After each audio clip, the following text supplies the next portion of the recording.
Hello, welcome to that Peter Crouch podcast with me, Peter Crouch. As you can see or hear, we are recording on Zoom, and we are shit at this. We are.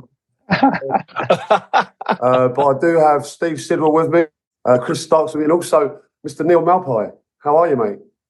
Crouchy, good to see you. Thank you for having me on your podcast. No, it's a pleasure to have you on. Obviously, we talk about you quite a bit. There's been a lot going on. Obviously, fantastic player, as we know, but a lot of shithousery at the moment. It's something we're very on board for. But firstly, how's pre-season gone? Pre-season was tough, especially under Dyche. He loves the run, so it's been hard. But glad we did it. And now I think we're ready to go for the first game Saturday. I asked you just off air before we started there, where we had a few technical issues, about the Gaffer's Day.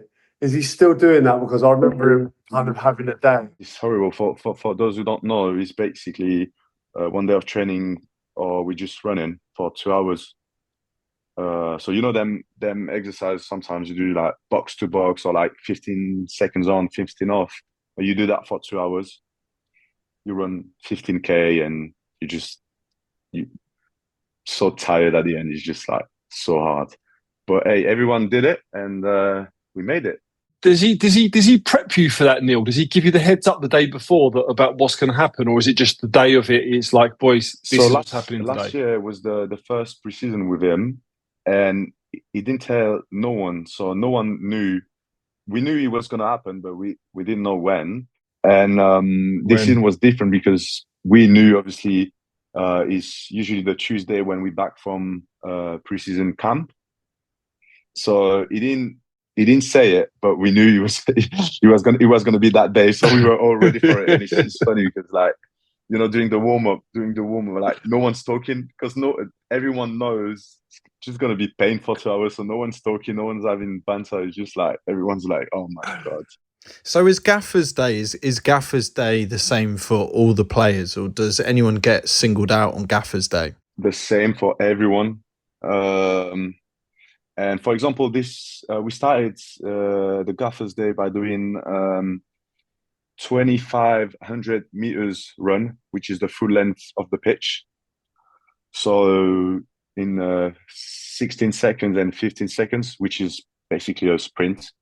So, and 2 or 3 times, a couple of players arrived late at the byline. So it was like, nope, we go again.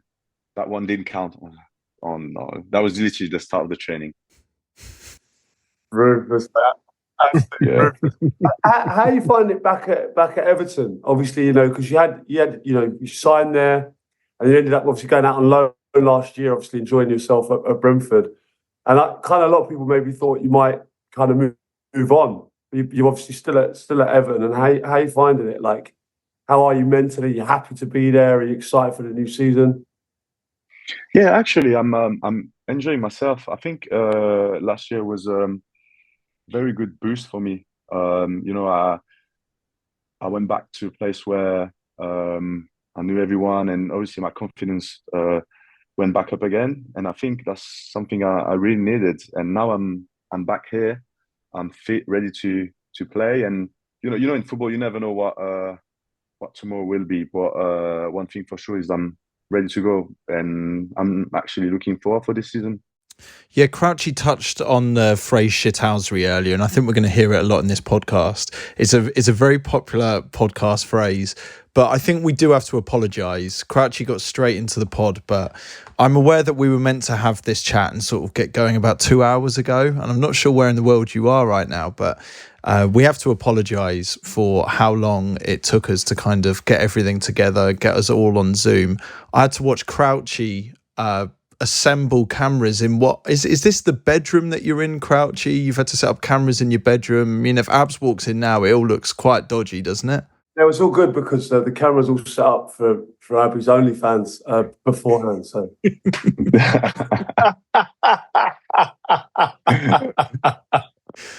But watching Crouchy fumble with a tripod was one of my highlights of the year so far.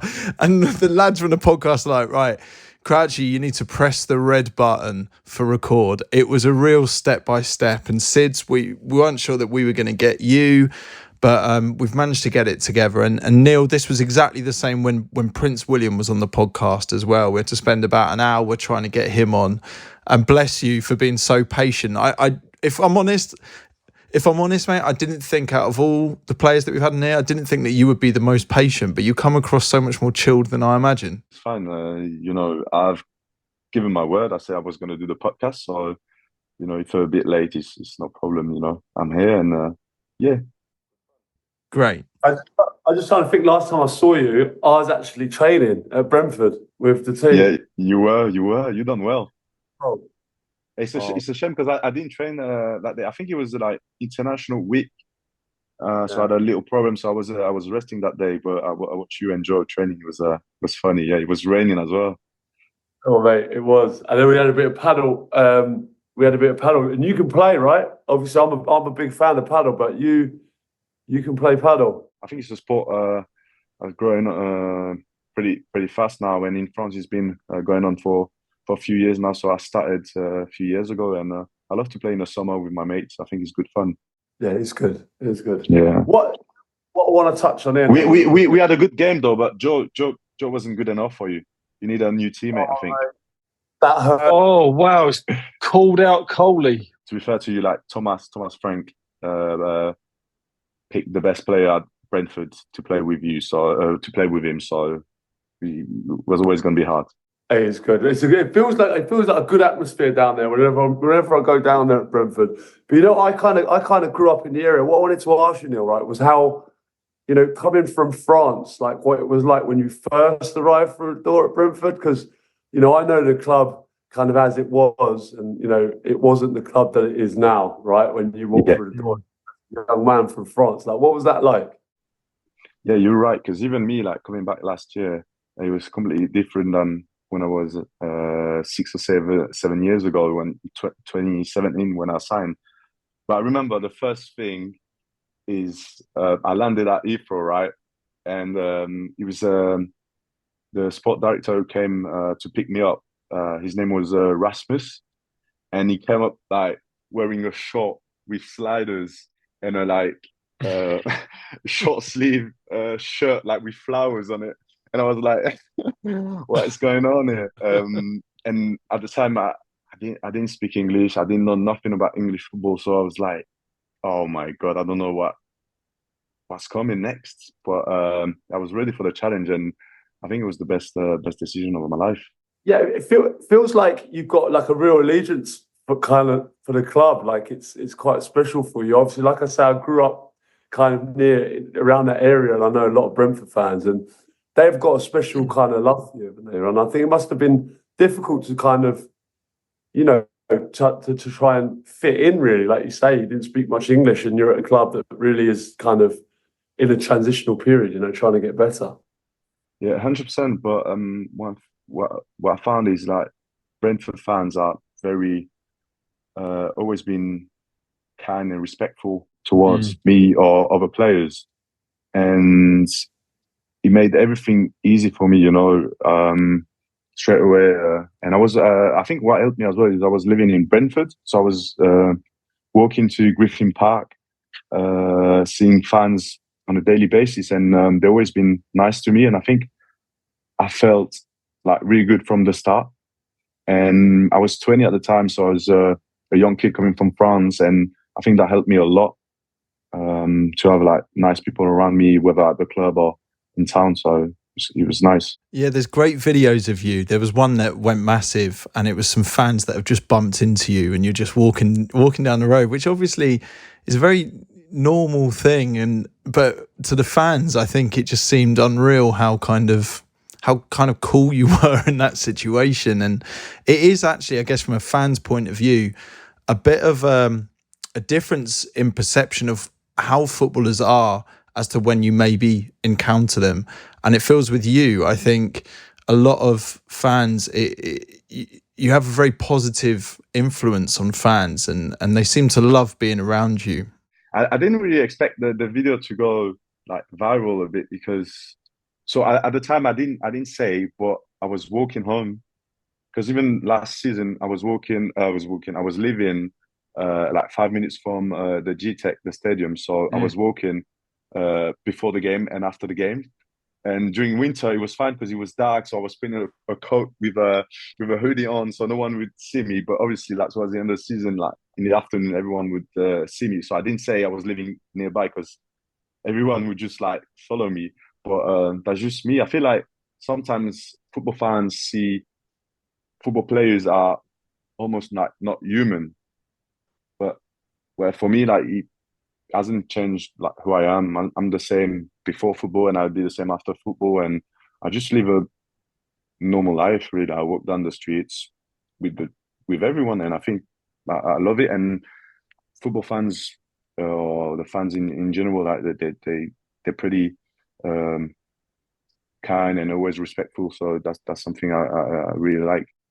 Was you leaving? Was you obviously you said they're there? You just like you blend in. You went to blend in and live a normal life. When you're coming out of a stadium after a game there at Brentford, obviously you got people that stand around and want autographs. Was you coming out of a different sort of exit or an entrance to get home because you coming out walking out the sort of players' entrance? Surely the fans were just going to follow you and just keep on following you. Like, yeah, I know, but believe it or not, like I don't know if it's Brentford or be different somewhere else, but the fans always like gave me my space almost. Respectful, like always. Yeah. Always respectful. I was walking with my wife, with my daughter, and they would like obviously come and say, "Oh, Neal, sorry to bother you. Can we take a picture?" And yeah, go on, take a picture. And then they would just let me go. And yeah, they were like the first 100 meters, there were like people around me, but like, I don't know, it takes me 10, 15 minutes. And for me, it's just like to see, you know, when you see kids and families, they're just happy to like see you, have a word with you, and then they just let you go. And I think it's just like normal stuff. And I know, and I understand now how much it means for the fans to actually get to see the player outside of a football pitch. Yeah, it's great. The video went massive. And how far have you pushed it after a game? So you do this quite often, you walk back from a game. Did you ever stop and pick up the dinner on the way home? Would you ever stop off for, you know, pick up a Chinese or fish and chips? Like, how far did you push it? No. I do get some food for my family sometimes, but actually the bag that I had in the video was the club's food that we get in the changes. Yeah, so I grabbed some food walking home to just have some dinner after the game. Yeah, I love that. As a French guy, you can settle this. Is British food really shit? No, I'm not trying to be rude, but I've been in England for 7 years now, and I will never get used to English food. I'm sorry. Listen, the life is good here. I love the people. I love football here, but the food, no. And as a Frenchman, it's always hard to go find a good place for food. I don't think I've played with a player from another country who's ever really enjoyed our cuisine. So did you play with Sid at Brighton? So I just missed Neal. The season I retired and I went into coaching with the academy, Neal signed. And it's amazing, really, just go back to there, what we talk about. You talk about Padel and how patient Neal is. When he was around the training ground, really calm, really placid. Once he crossed that white line, obviously, I'd watch a lot of the games with the academy lads. It was just pure passion and wanting to win. I think that's where the shithousery comes from, because he just, you know, he's got that knack of getting under the skin of opposition. But I'm pretty sure you was top goal scorer, wasn't you, Neal, for Brighton the 3 years you was there? So you was, I mean, into a massive part of what Brighton done. But a huge wind up. I think one of the first ones I remember was the Arsenal one. Always Arsenal was your team to get under their skin, wasn't it? Especially at home. Yeah. It was that game, wasn't it? After lockdown. Leno and Guendouzi. Yeah. Leno got injured, and I scored the last minute, like literally last second winner. So yeah. But no, like you say, you know, I'm a chill guy. I feel like I'm a normal person, but once I'm on the pitch, and when it comes to competition. Really, like I'm just so driven. I just want to win, and so I think it's almost like there's two different Neal, one outside of football and one on the football pitch. Yeah, but you say that, and I guess we can really dig down at the Neal on the pitch throughout this podcast as well. But it does seem quite sort of considered shithousery off the pitch as well. Social media, stuff like that. When you go to send these things, do you have the same mentality? If you put anything on social, do you just go, whatever, like throw it out there? Or do you save it in your drafts for a little bit and go, well, I might post it, might not? Talk us through your mentality when you're doing these things. Sometimes I just like don't really think twice about it. I just go, I say, okay, I've got this ready. Let's post it. And sometimes, you know, you want to say something and you just lost the game, or you just like missed a couple of chances, and you're like, nah, you better keep it quiet for a bit. But most of the time, it's just I just see stuff on my phone, and like everyone on social media gives their opinion and say something. Why couldn't I? I'm a football player, yes, but I think it's just social media. It's not football. It's not part of my job. I mean, it is in a way, but if you're free to say something as a football fan or as a, I don't know, commentator or whatever, why not a football player? So so I'm pretty like free about it. Like I'm just when I wanna post something, I just do it. You know, I think you've got like it's a very similar outlook on social media to what I have, to be honest. And I think quite often, so many people take themselves very, very seriously. And I think the ability to be able to laugh at yourself, like sometimes as you do, and also wind people up. I think like there's a good side to social media, and I think if you use it that way, it can be great and it can make people smile. And I think you've definitely wound people up because people take things very, very seriously. But then you've also made a lot of people laugh, I think, honestly. Or lots of people's lives, and which is what you've done certainly on this podcast. You know, we're all advocates for some of the stuff that you've put on there. It's very, very funny, I have to say. Oh, you spot on, Crouchy, especially on when you say like people take it too seriously sometimes, and that's kind of my message to like football fans or people in general. Like social media is not real life. Like sometimes you just gotta take it chill, you know, just enjoy it, like have a laugh or not, but it's nothing personal and nothing too deep into it. And I think most of the people I've got to say get it, but there is still some like fans that, you know, when you say something about their club or you make a joke about a player, they take it personally, and I'm like, no, it's just fun, you know, it's just banter. Great. So more of this season then. Hopefully, I haven't got anything planned yet. We'll see, but there's nothing in the drafts just yet, right? No, but I'm pretty. I don't really plan in advance. You know, sometimes depends on the game, depends on the situation. Something comes up in my mind, and I just do it. I think it's more natural, right?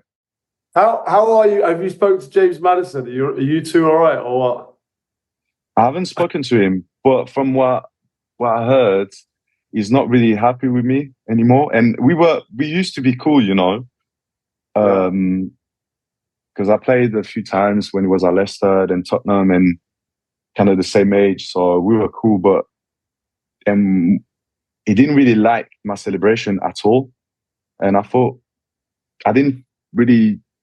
never thought he would take it like that. So I thought he would just like, you know, he would be a good one, and after the game he would just say, "Oh, you see, we won, blah blah blah." But no, I think he didn't really like it.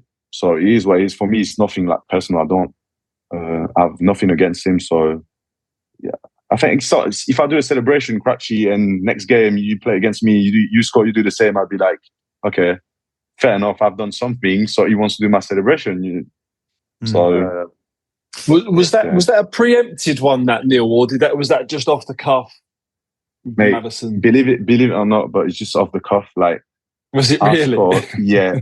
Obviously, I know him, and I know you know in football, you know when you play the same teams every year, you know like who does what when they score. And when I scored, as I was running to the corner flag, I thought like, what am I doing? I need to do something right. I just scored this 1-0.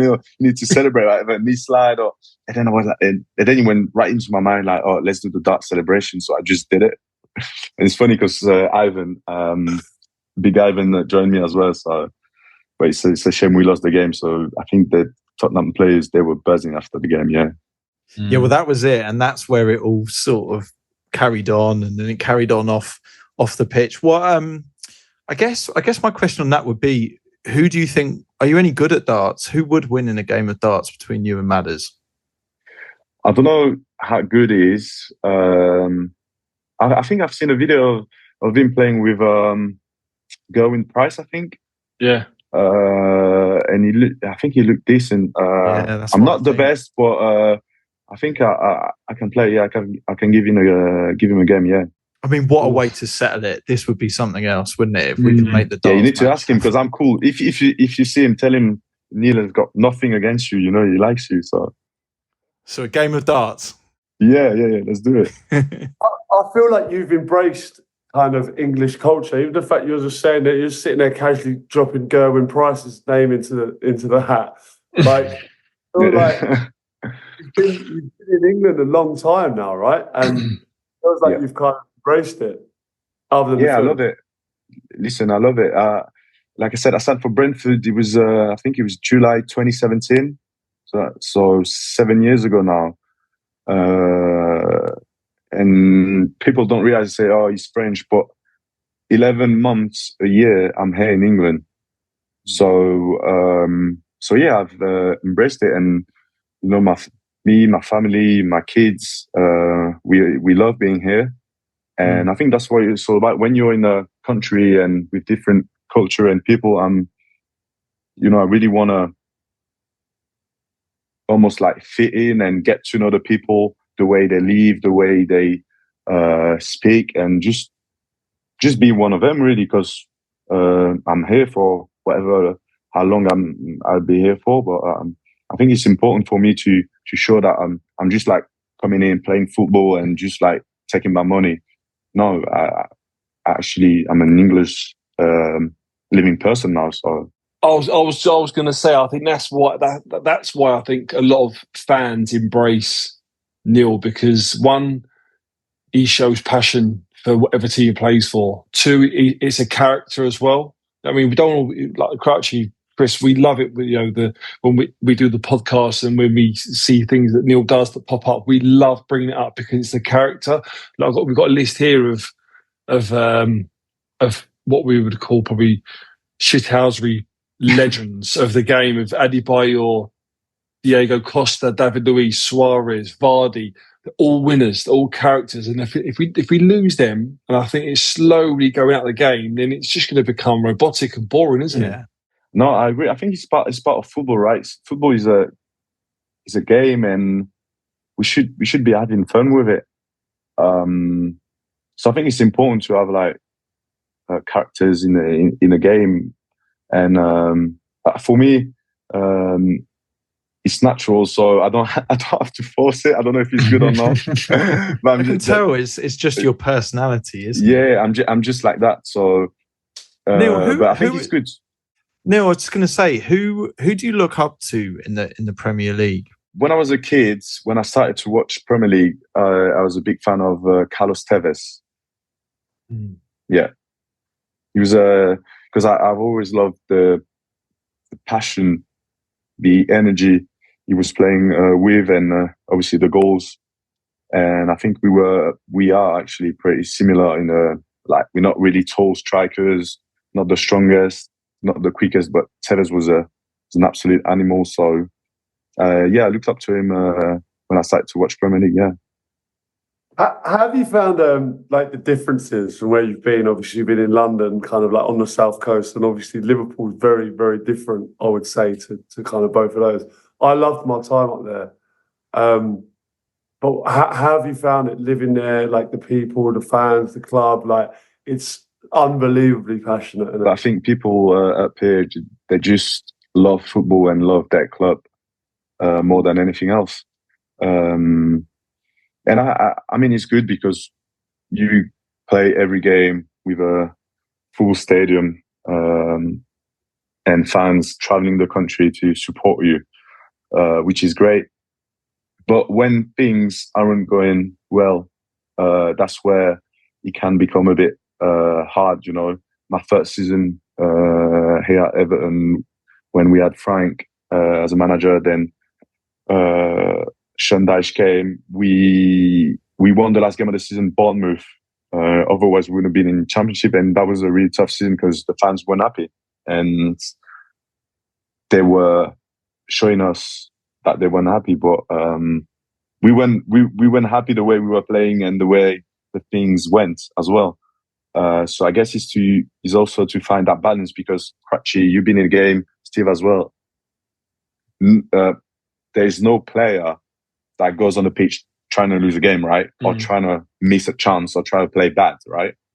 I think we can agree that we all, once we step on the pitch, we're all trying to give the best for the team and the teammate, right? So sometimes I feel like they don't really get that.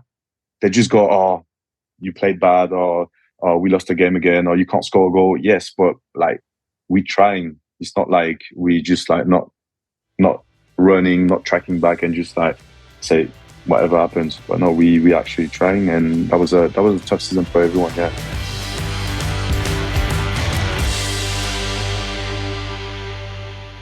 How did you find working with Frank and also with Sean Dyche now? Like, how do you find them as people and as you know, It's almost like two words different. It's completely different.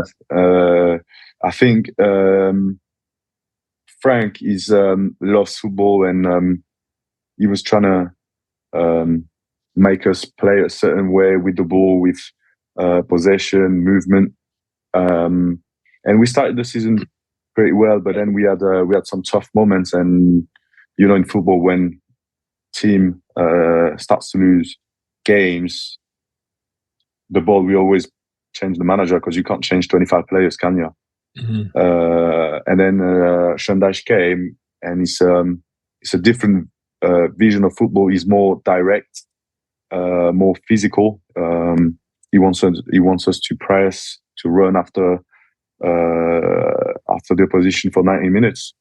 So it's completely different, but I think there's no right or wrong. It's just different styles. What did you enjoy about working under Frank? And I guess you've got an amazing insight into it. What could he be like as a manager if he, went to another club? The first thing for me is just, I remember it was 2 years ago, actually on my birthday, he called me, say, "Hi Neal, it's Frank. How you doing? Happy birthday. I want you to join Everton." I was like, "Oh, hold on a minute. Like, Frank who?"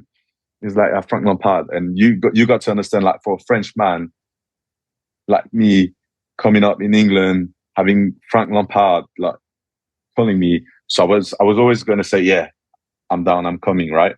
So for me, even if things didn't go well in the end for us as a team, and I will always be grateful for the opportunity and the time and the chance he gave me here.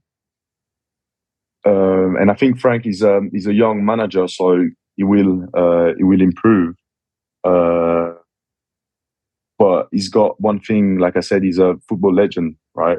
And when he's the manager, when he tells you something, you've got to listen. Like, there's no other option. In your head, you won't be like, "Oh, I'm not sure what he's on about," because he knows everything. He's won everything. So players will listen to him. But I heard a similar conversation when people were talking about Henry being a manager and the pull that he would have just from being that legend. And I guess it's a question for all you boys who've played at the highest level. When you've when you've got a manager that carries such weight in their name, does it have such a big influence on your signing and how you play for them? I don't know.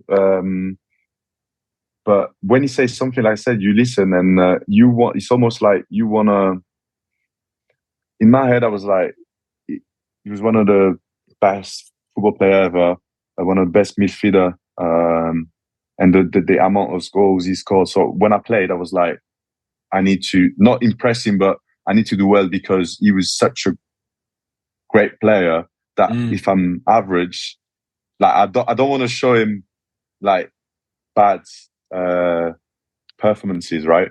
I want to show him that I'm good and just to prove him really. So, and I think that pushed us, but I guess he wasn't enough. What was his strength? His super strength, Neil? Because obviously as a player, undoubtedly talent-wise was incredible. He's obviously had a decent managerial career now in terms of the clubs that he's been at with Derby, Chelsea, Everton. But if you had to sort of pinpoint where his strengths was it on the training pitch? Was it off the training pitch? Was it the discussions that he had? Was it meetings? Where would you put Frank and say this is what he was excellent at? I think the one thing he was really good at is his relationship with the players. You know, he was so open, and he's young as well, so I think that helps. So he kind of get like what a player goes through, and it was really like easy to go and speak with him about anything. And I think that's really good because we had a really good group, and everyone was behind him. And then sometimes I guess it's hard for him because he was such a good player with amazing players that sometimes he wants to recreate things that some players can't do. Or sometimes he might see something as a midfielder and ask his midfielder to do it, but he could do it, but someone else can't. Yeah. So I think that's for him. That will be the challenge, but I'm sure he will find a club and he will improve as a manager. Yeah.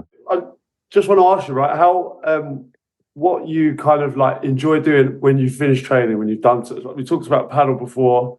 I saw you doing UFC fighting.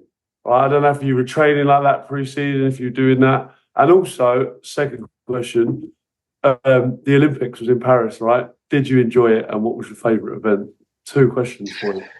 2 questions, yeah. So the first one will be boring, Crouchy, I'm afraid. So what I do on my time off is get home, get with my family and the kids, change shitty nappies, baby crying, trying to get my daughter to sleep while my other baby is crying because he wants milk or whatever. And then once they're settled, I just go outside to the park and have a walk, have a coffee with the family. And that's literally what I do every day. So I know you want to hear, I drive amazing cars, I go shopping, I fly private, but that's not what I do. So I can't lie on this one. No, this is great. No, this is the real. And I know you've got the other part of this question, but just whilst you're on this, like looking after babies and everything, and you're loving Britain, right? Have you been to Peppa Pig World yet? Do you know what? I haven't. I need to take my daughter because she loves Peppa, but I haven't been yet. But I will. I told her I will take her one day, so I will go. I just love the idea of you. Neal being a Peppa Pig World. It's such a great image. No, but Crouchy, I think you know when you got kids, you don't. I don't know. You might see me as a football player or whatever, but like I'm just a father with my kids, and I'm just trying to make them happy. So if she wants me to dress like Peppa for her, just like Peppa, do you know what I mean? Yeah. But then Crouchy said, so on my time off during the summer, though, I love to train. So I'm I don't know how you say that, but it's hard for me to just like stop and do nothing. So during the summer, I play a lot of paddle and MMA because I know some players just go on the pitch and run, train, do some finishing. but we do it every day for the rest of the year. So I think for me, it's a time to just try something different and train different as well. So the whole summer I've been playing paddle and doing MMA fighting just to train with my friends, stay in shape. And then once the season starts, I don't really get a chance to do something else outside of football, inside of sport, because, you know, you train, you've got games, so you've got to recover as well. So it's hard to find time. Sid actually does a little bit of MMA as well. And before you came on, he said he could take you. Yeah. Hey, we need to bring some cameras and we do a 3-rounder. I'll go with that, to be fair. I have to get some tips off my middle one, because my middle one does it. And he gets me in moves. So I'm tapping out. Oh, yeah. No, I'm not a grappler. Neal, what's your walk-on song? Oh, I've never thought about it, because I don't think I'll ever fight. I don't want to break my nose or anything. So I don't know. Do you? I don't know what are you into swimming at all? I can swim, but I'm not a professional swimmer at all. Oh, just something recently happened to Chris Stark. Oh no! Yeah. I know what you're on about. But go on. He was recently. Neal, do you know about this? He was swimming so slow that someone, usually they would kind of like try and go past you or something. So they were swimming so slow, they swam under him and up the other side. I just feel like it's something that would be in your shithouse repertoire. We also said one of the biggest shithouse moves of all time would be is if you swam underneath them, but on your back, face to face, before you came back up. So that happened to you, Chris? It did, yeah. I was in the slow lane and I was tiring. I was about 3-4 lengths in, so I was getting pretty knackered. I was 3-4 lengths in. I was getting pretty tired. Arms were heavy, legs weak, all of that. And I was slowing down, and then I felt the person behind just suddenly make a move, and they scubaed me. They just went down and under and sort of popped up just in front and to the side. But Crouchy wants this to be another level. Crouchy's proposing that as someone goes underneath, they sort of turn themselves around and give it the V's at the person through the goggles. What did you do when you see that person under you? What can you do? You have to retire after that length, and it's hard enough. I don't know if you struggle with this sort of thing, Neal. It's hard enough getting out of a swimming pool, but doing it in a graceful manner. I'm like a sort of beached. It's like a beached whale trying to throw itself out of. It's like a dolphin, like a seal sort of thing. But yeah, it's horrible to watch. Crouchy, can you swim? Yeah, I'm not a bad swimmer. Like I've never been scuba like Chris has. I've never. No one's ever swimming. No one's ever gone underneath. Have you been back to the scene of the crime, Chris? Have you gone back, or has it just been a no-go? No, I've left it since we talked about it on this podcast. I think I've got to steer clear of swimming pools for a little bit, because I think I had to retire from football, Neal, because Crouchy put a target on my back. Basically, I was getting pelters for wearing shin pads to five-a-side. And so Crouchy ruined football for me there, because obviously then everyone's been flying in on me whenever they see us out. Swimming's a no-go because Crouchy's encouraged the nation to try and scuba me. So what's next then? I don't know, mate. Trying to get into golf a little bit, but no doubt I'll find a way to ruin that as well. 100%. Thank you for that. I've got to get Neal's obviously his opinion on this. Is it acceptable for Chris to go to his local goals and wear shin pads for a five-a-side? Is that acceptable? I've never heard anyone wearing shin pads for a five-a-side. I'm sorry, Chris. Mate. I don't know who you're playing with. Are you playing with some... Just local guys, No, just local guys, other dads, that kind of thing. It was just a nice thing to do. I turned up wearing shin pads, made the mistake of telling these boys, and it's been game over ever since, Have you ever seen someone wearing shin pads while you're playing five-a-side? I mean, well, I was never really looking out for it before, but yeah, apparently it's not a thing to be doing. I just thought it was safe, Neal. But there you'd be friend with Dyche, because we've got shin pads in training as well. Does he really do that? You know, when you do the warm up, like 3 or 4 lanes, doing high knees and that, he comes knocking on your shinies. He's like, "Oh, you got shin pads?" All right, Neil, here's another one for you, just on the Olympics theme. Crouchy does this one, right? So, you know, when you're walking down the street, do you find yourself trying to race other people? Do you like have to take them over? Like, you know, if you're walking down the street and are you so competitive that you feel the need to try and overtake them before you get to a certain I can't walk slower than the person in front of me. Yes. I don't know. But I never questioned myself. So is it everyone? Yeah, it's you against the world. That's what I'm saying. No, so when I see someone, I'm like, "No, it's too slow. Let's move to the right." And then do you turn like around at them and do the old darts at them? No, come on. No, not in the street like that. Hey, by the way, we were talking about swimming. Have you seen my video? Is this the holiday one? So I just went down my day off doing some recovery stuff.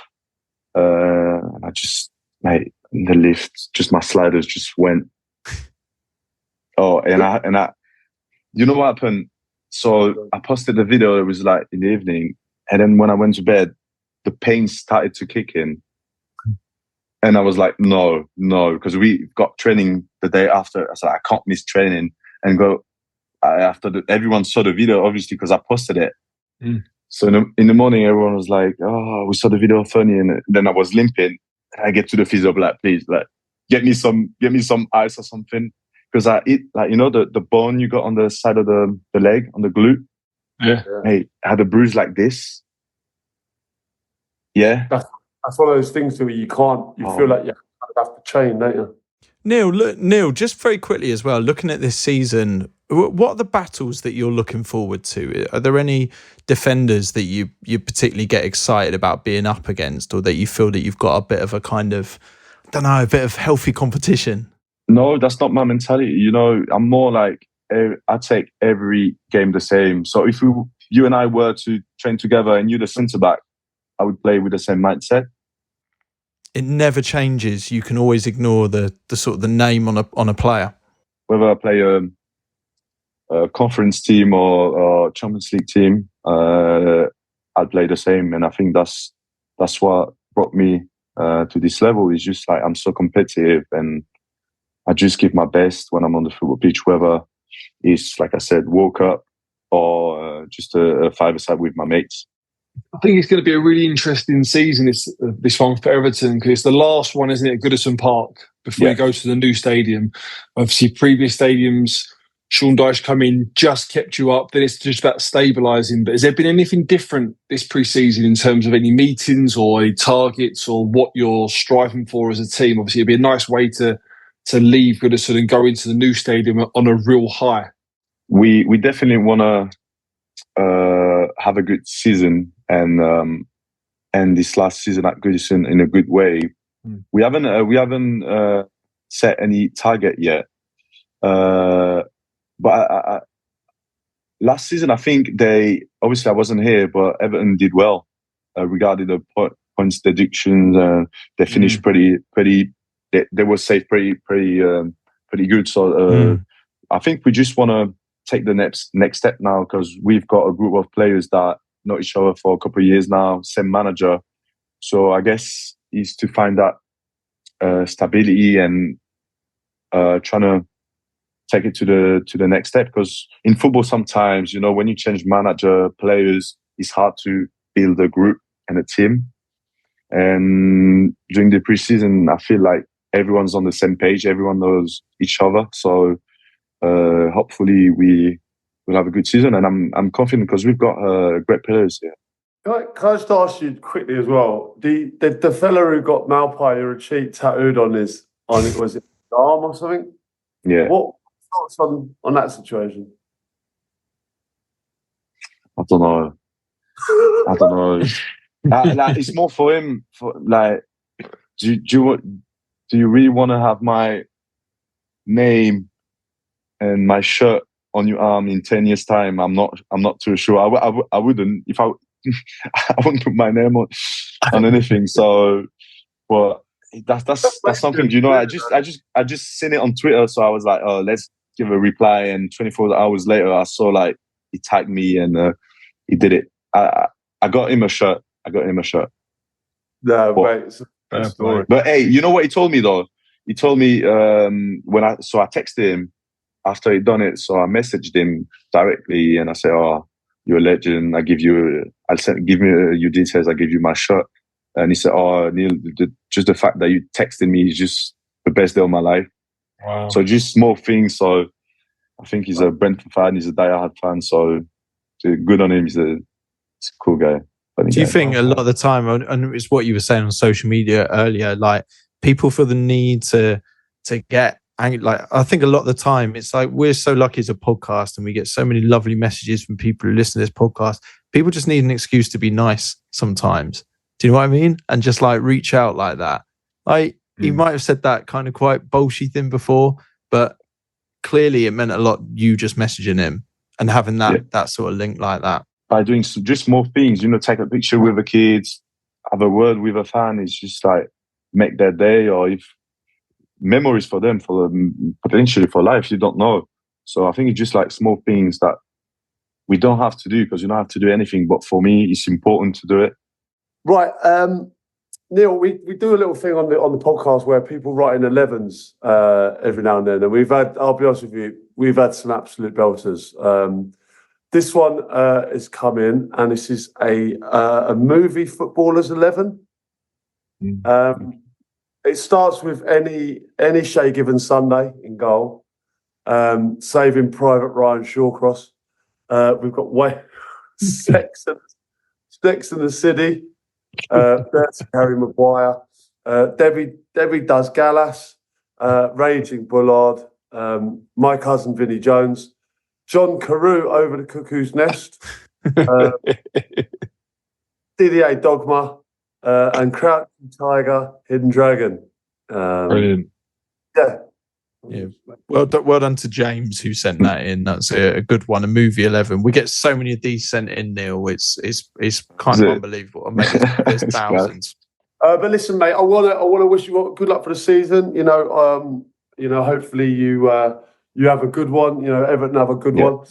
I'm sure I'll see you around a bit, mate. And we need to get a game of padel on when you can. Whenever, mate. I'm down for it. But guys, thank you so much. I had a great time. So thank you for your time.